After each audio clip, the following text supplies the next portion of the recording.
ఒకేసారి కూలీ, వార్ రెండు బిగ్ సినిమాలు రిలీజ్ కావడంతో ఫ్యాన్స్ పండుగ చేసుకుంటున్నారు. ఇక ఈ రెండు సినిమాల మధ్య పోటీ మామూలుగా లేని నేపథ్యంలో కూలీ సినిమాలో నటించిన మల్టీ స్టారర్ తీసుకున్న రెమ్యునరేషన్ తెలిసి అందరూ షాక్ అవుతున్నారు. తలైవ రజనీకాంత్ తీసుకున్న రెమ్యునరేషన్తో ఆయన లెవెల్ రోజు రోజుకి ఎలా పెరిగిపోతుందో అర్థమవుతుంది. ఇక ఇప్పుడిప్పుడే నెగిటివ్ షేడ్స్ రోల్స్ లోకి కూడా ఎంట్రీ ఇస్తున్న మన్మధుడు నాకు కూడా ఇలా అయితే అంతే, అలా అయినా అంతే అంటున్నారు. దీంతో పాటు జస్ట్ గెస్ట్ రోల్ చేసిన అమీర్ ఖాన్ 15 నిమిషాల పాత్రకి డబుల్ డిజిట్ లో ఉన్న కోట్లు తీసుకున్నారంట. ఇక ఇందులో పాత్ర పోషించిన ప్రతి ఒక్కరు కోట్లలోనే రెమ్యునరేషన్ తీసుకున్నారంట. మొత్తానికి ఇండస్ట్రీని షేక్ చేస్తుంది ప్రజెంట్ కూలీ సినిమా రెమ్యునరేషన్ మ్యాటర్. ఇక కూలీ సినిమాలో ఉన్న అగ్రతారల రెమ్యునరేషన్ ఇప్పుడు హాట్ టాపిక్ గా మారిన తరుణంలో ఎవరెంత భారీ రెమ్యునరేషన్ తీసుకున్నారో తెలుసుకోవాలనుకుంటే లెట్స్ వాచ్.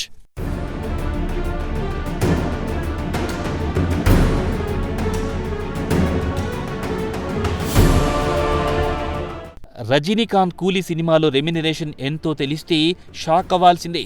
సినిమా బడ్జెట్లో సగం కంటే ఎక్కువే. సినిమా బడ్జెట్ 350 కోట్లుగా సినిమా మేకర్స్ వెల్లడించింది. ఈ సినిమాలో హీరోగా నటించడానికి రజనీకాంత్ 150 కోట్లు డిమాండ్ చేశారు. అయితే ఈ సినిమాకు బోలెడంత బజ్ రావడంతో విడుదలకు ముందే 200 కోట్ల లాభాలను ఆర్జించింది. ఈ సినిమా ఫ్రీ బుకింగ్ చూసి తన రెమ్యునరేషన్ 200 కోట్లకు పెంచేశాడు రజనీకాంత్. దీంతో తలైవ కూలీలో నటించడానికి తీసుకుంది అక్షరాల 200 కోట్లు. ఈ మూవీలో రజనీకాంత్ గోల్డ్ స్మగ్లర్ దేవా పాత్రలో ఫ్యాన్స్ కు మంచి ట్రీట్ ఇచ్చారు.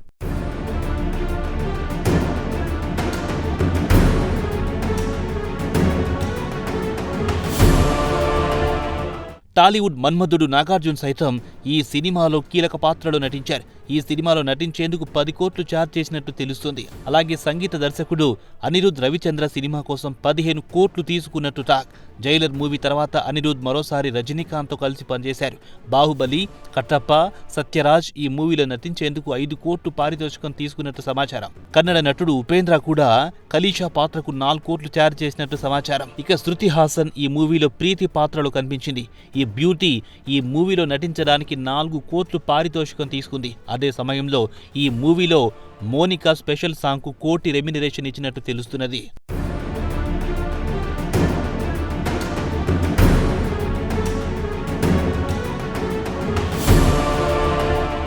ఇక ఈ చిత్రానికి లోకేష్ కనగరాజ్ దర్శకత్వం వహించగా ప్రస్తుతం ఇండస్ట్రీలో డిమాండ్ ఉన్న దర్శకుల్లో ఆయనొకరు. ఈ చిత్రానికి యువ దర్శకుడు సైతం భారీగా రెమ్యునరేషన్ తీసుకున్నట్టు టాక్. సమాచారం మేరకు లోకేష్ కనగరాజ్ కు ఈ మూవీకి 50 కోట్లు పారితోషికం అందించినట్టు తెలుస్తుంది. లోకి మాస్టర్, విక్రమ్, లియో చిత్రాలతో దర్శకుడిగా మంచి గుర్తింపు సాధించారు. బాలీవుడ్ నటుడు అమీర్ ఖాన్ ఈ మూవీలో గెస్ట్ రోల్లో కనిపించారు.